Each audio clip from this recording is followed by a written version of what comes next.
Goths carried back the Christian captives from Asia Minor into Dacia, where they were settled and were considerable numbers embraced Christianity through their instrumentality. Ulfius was the child of one of these Christian captives and was trained in Christian principles. The story of the Goths enters strongly into the interpretation of the 1260-year prophetic period. When we consider the Goths and their appearance amongst the nations, it brings us to the name of Ulfius. The Goths have an important part in the spread of the gospel and the true church, which Scripture points out as being the church in the wilderness. Great victories for Christ were won by Ulfius. The triumphs of the missionaries were made among the nations crowded along the northern frontiers of the Roman Empire. Like Patrick of Ireland, he passed his early years in a land of captivity. Ulfius finished his work about the time that Patrick was beginning his. There is much similarity in the beliefs and accomplishments of the two heroes. Lucian of Antioch was at the height of his missionary career and translation work when Ulfius was a boy. Ulfius was a bishop, missionary, Bible translator. He was half Gothic and half Greek. He was ordained a bishop.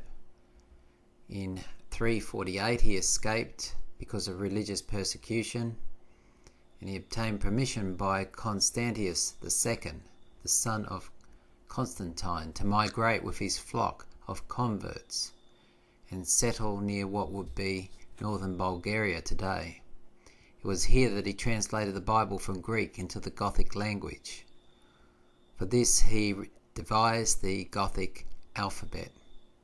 Fragments of this still remain and is seen in the University Library in Sweden, been held there since 1648. This is taken from Sidinius, Bishop, Church of France, son-in-law to the Roman Emperor. It is a fact that formerly those who dwelt in the East were accustomed as a church to sanctify the Sabbath in the same manner as the Lord's Day and to hold sacred assemblies. Whence Tertullian, in his Apology, we are only next to those who see in the Sabbath a day only for rest and relaxation. Tertullian is the first to mention the Sunday and that all days should be treated as a worship day, taking away the solemnity of the Sabbath. We are only next to those who see in the Sabbath a day only for rest and relaxation. It is therefore possible for the Goths to have thought, as pupils of the discipline of the Greeks, that they should sanctify the Sabbath after the manner of the Greeks. Another quote here: they omit priest marriages, that they reject the religious use of Maasai images or statues, omitting yet pictures or plain images in their church, that they solemnize Saturday, the old Sabbath, and they eat therein flesh, forbidding as unlawful to fast any Sabbath in the year except Easter. Constantine II, son and successor to Constantine, did not, as previously noted, partake in his father's views, and he had thrown the aegis of imperial protection around the other party, which was branded by the Church at Rome as Arians. To these he had granted full religious liberty. What was the attitude of Ulfius towards the disputes over the Godhead which had convulsed the Council of Nicaea? It says, there is no reason to doubt that Ulfius was perfectly honest in his theological position he occupied as an earnest missionary, more concerned with practical evangelical work than with theological controversy, he may have been thankful for a simple form of Christianity that he could make intelligible to his rough fellow countrymen more easily than which was involved in subtle Greek metaphysics. Although the Goths refused to believe, as the Church of Rome did, and as a consequence had been branded as Arians, Romanism actually meant little to them. In fact, it meant little to Orpheus, their great leader. The Goths refused to go along with the mounting innovations being introduced into the Church of the Caesars, which church quickly branded any competitor Arian. They were above all a warlike people before the coming of Orpheus.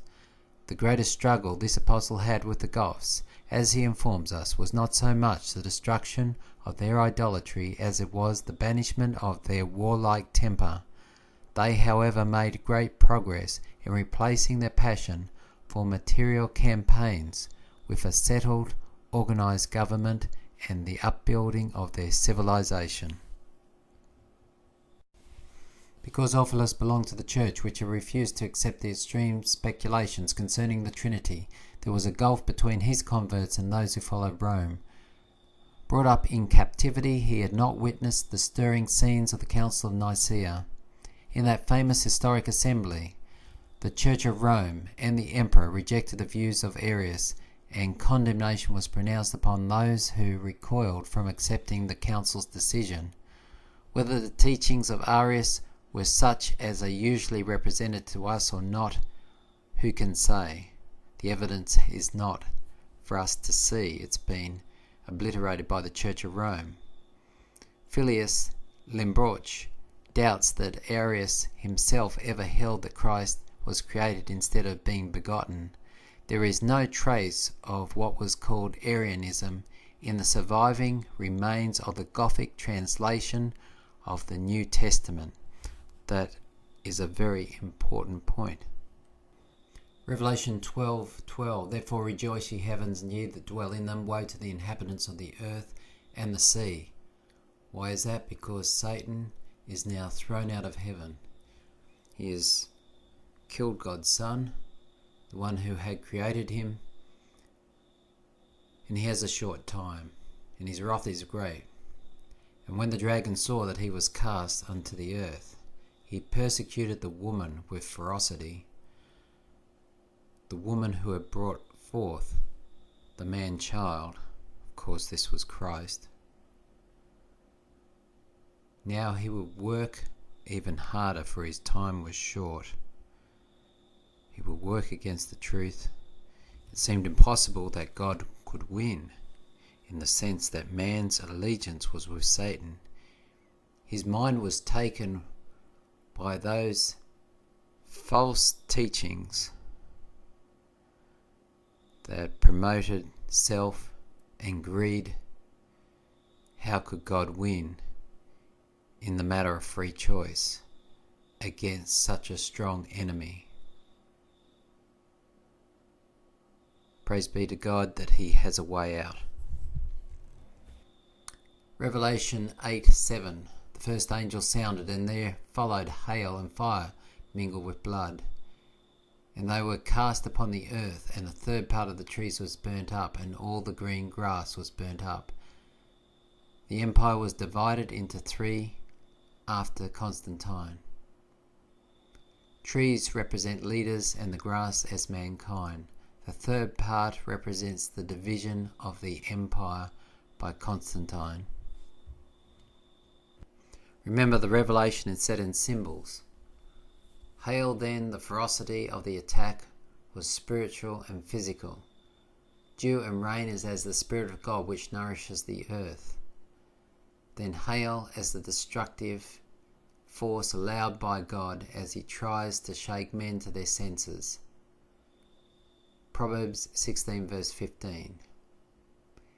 In the light of the king's countenance is life, and his favour is as the cloud of the latter rain. The rain is the favour of God. The hail is destruction.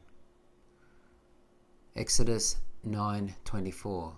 So there was hail and fire mingled with the hail, very grievous, such as there was none like it in all the land of Egypt since they had become a nation.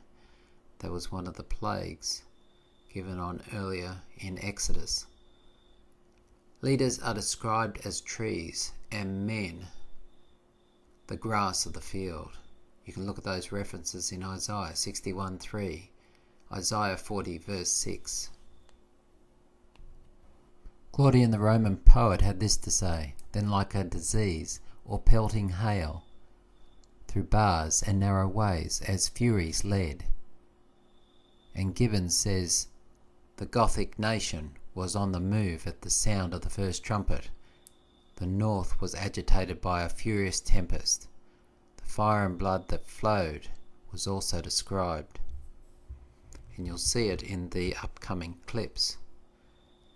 The fury of the Goths.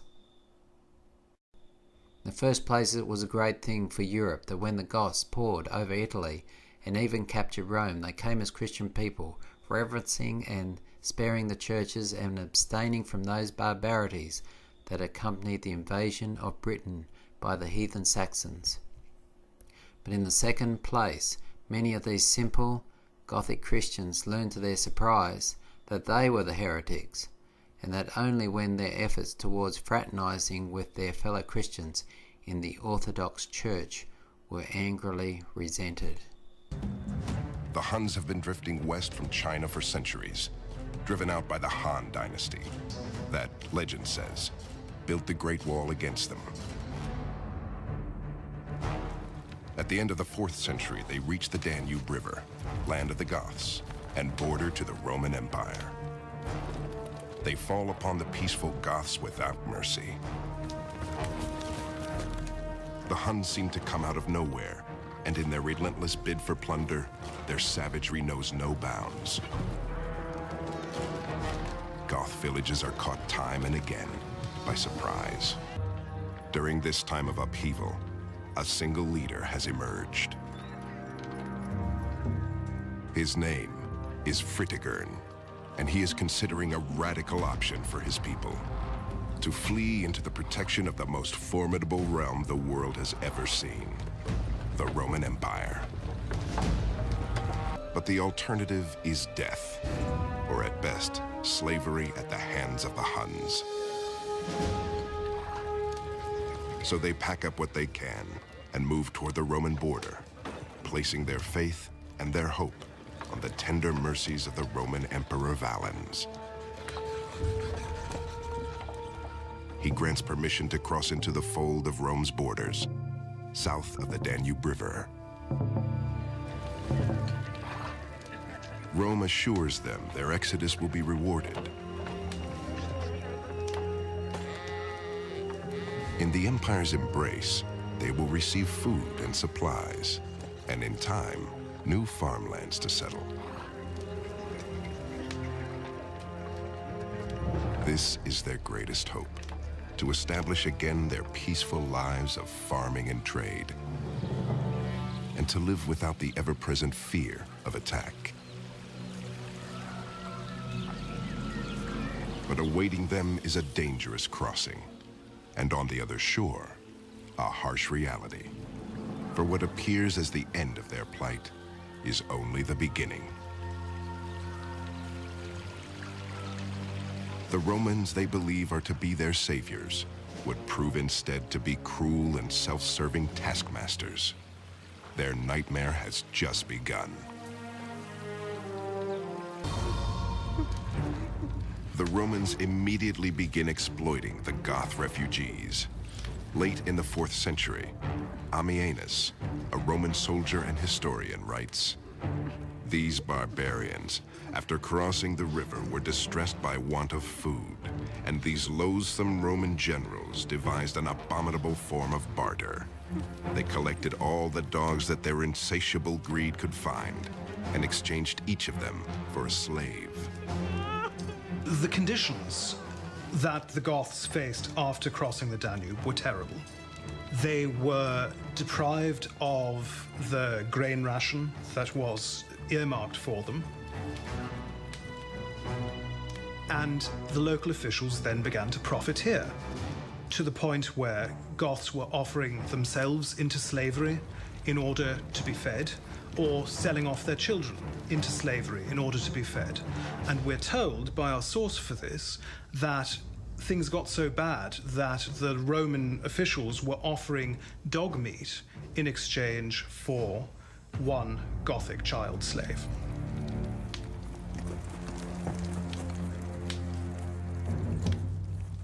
But the Romans remain unaware that the Goths aren't entirely helpless.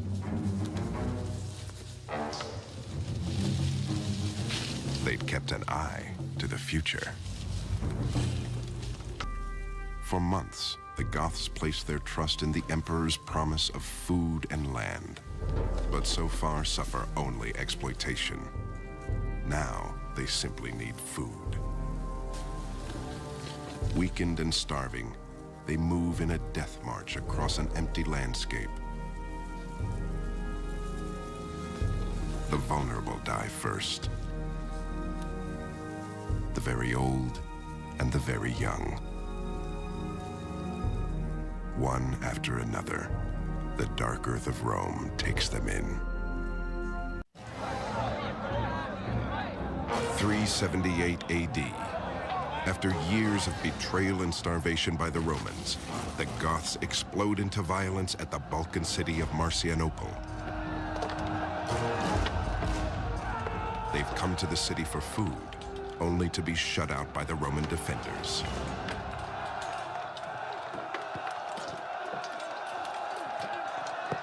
The riots at Marcianople spread as the Goths convulse the Roman provinces in fierce rebellion, demanding the provisions the empire has promised them. They swarm to raid the local villages,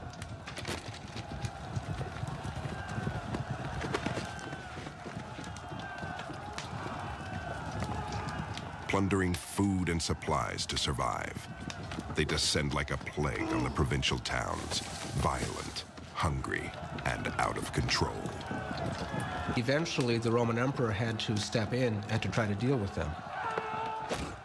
Contemptuous of the Roman protectorate, the Goths empty village after village, leaving them ravaged and desperate.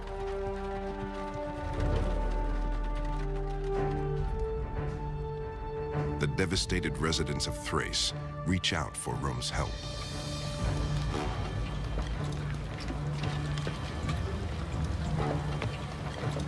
In the summer of 378, the Emperor Valens prepares his army to crush the marauding Goths.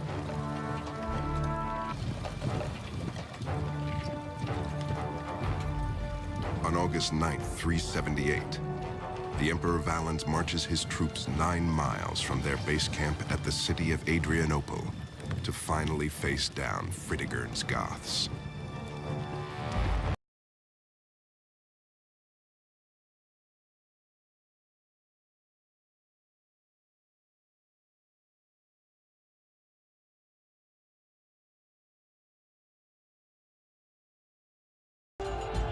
The barbarians poured on in huge columns, trampling down horse and men and crushing our ranks as to make an orderly retreat impossible.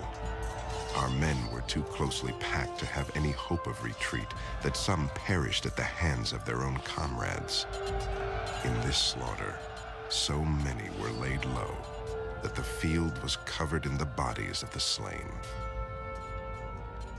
The ground was so drenched with blood that they slipped and fell.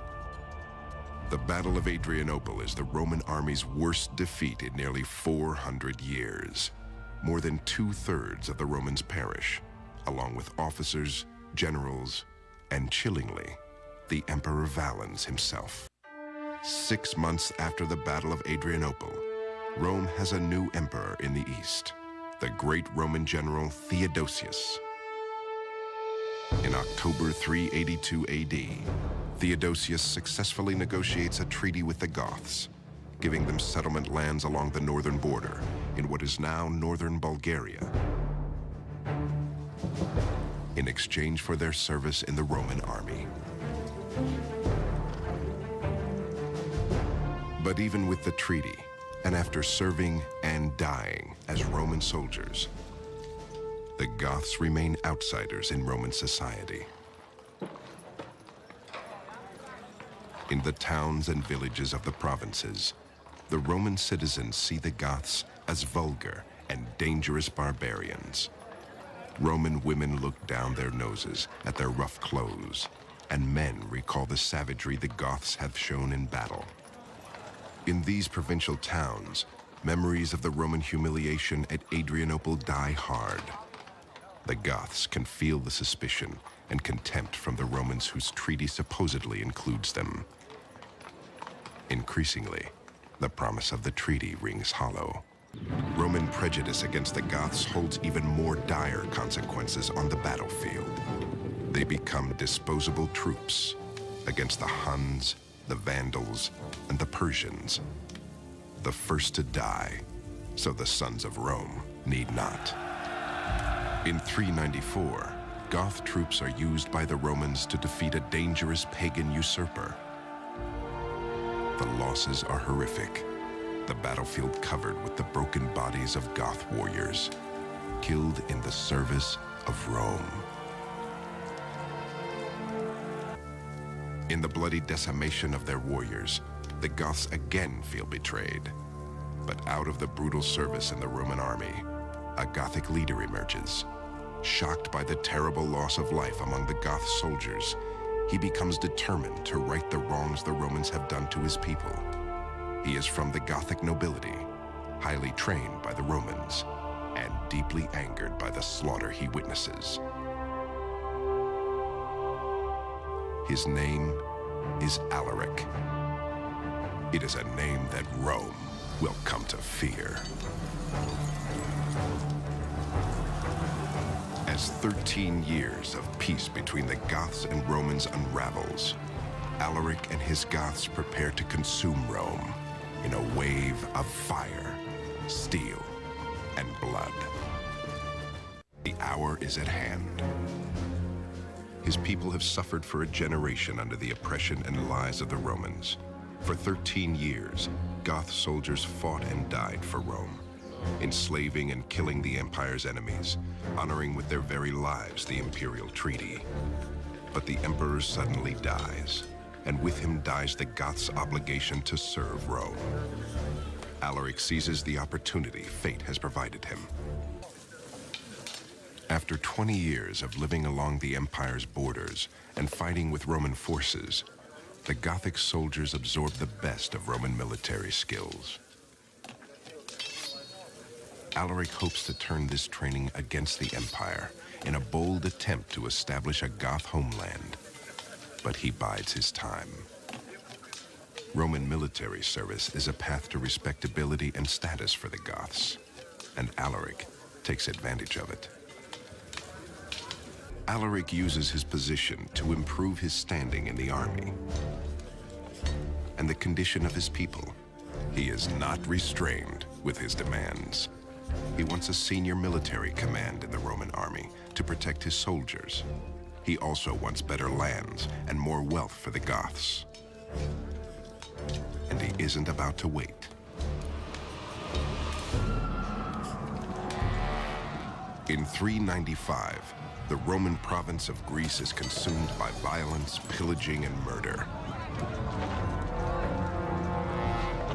A brutal Gothic revolt shakes the empire out of its complacency toward the Goths. Having achieved clout in Rome, Alaric makes his demands with the force and power of a barbarian. He makes it clear to the Eastern Emperor Arcadius that the time for waiting is over, and that the price for imperial indecision will be paid in Roman blood.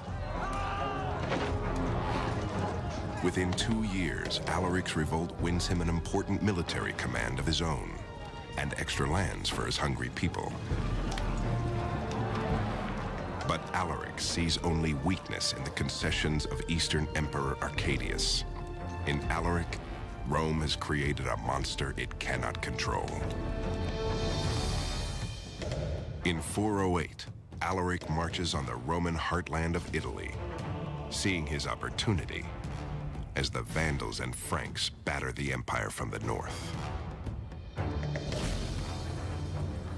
Across the Italian countryside, freed slaves and refugees from other barbarian tribes join Alaric's growing army. With a mixture of armor and weapons, they become a mounting threat to Roman power. Wherever they come from, whatever their former allegiances might have been, they are now marching under Alaric's banner. They are hungry for plunder and vengeance.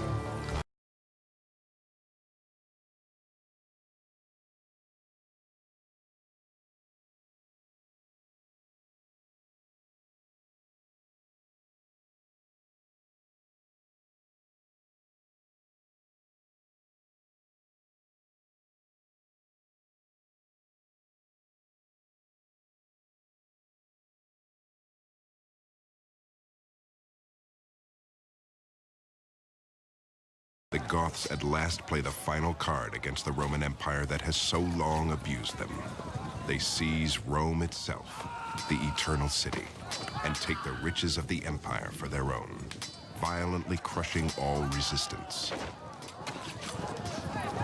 In August 410 AD, the shocking event is recorded in the journals of Saint Augustine, a contemporary of the Goths. He writes, "All the devastation, murder, spoliation, arson, cruelty that were inflicted during the disaster in Rome followed the usual custom of war." As the Huns once wreaked havoc on the Goths' villages, the Goths now assail Rome. As the Huns once wreaked havoc on the Goths' villages, the Goths now assail Rome. The terrified Romans are left to wonder, with Rome in their clutches, will the Goths completely consume the Roman Empire? One can't overestimate the significance of the impact of the sack of Rome by the Goths in 410. I mean, this was just the worst thing from a psychological point of view that possibly could have happened. It was a real blow to the Roman mentality. What had always been called, what for 800 years had been called Invicta Roma, unconquered Rome, well, Rome was no longer unconquered. It was the symbolic heart of the empire. Of course, all of the inhabitants of the empire were Romans. For the first time in 800 years, the Eternal City had fallen to a non-Roman power. But Alaric does not have long to build upon his victory. At the end of 410, within months of conquering Rome, he dies in southern Italy.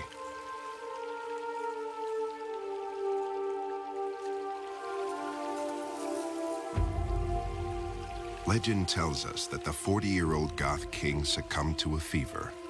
His distraught people dammed a river, buried his body in the bed, and then released the waters to hide his grave forever. The Goths had never had a leader like Alaric, who had taken them from poverty and desperation to the conquest of the Roman Empire's eternal city.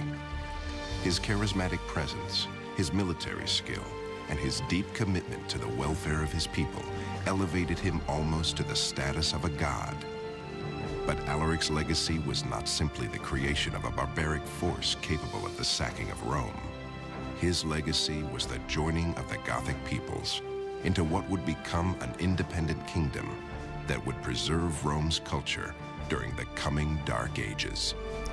The preservation of Romanism is not really what the Goths were known for, but rather non-Trinitarian Christians who rejected that and other forms of pagan empire Christianity and allowed the safe passage of the true scriptures.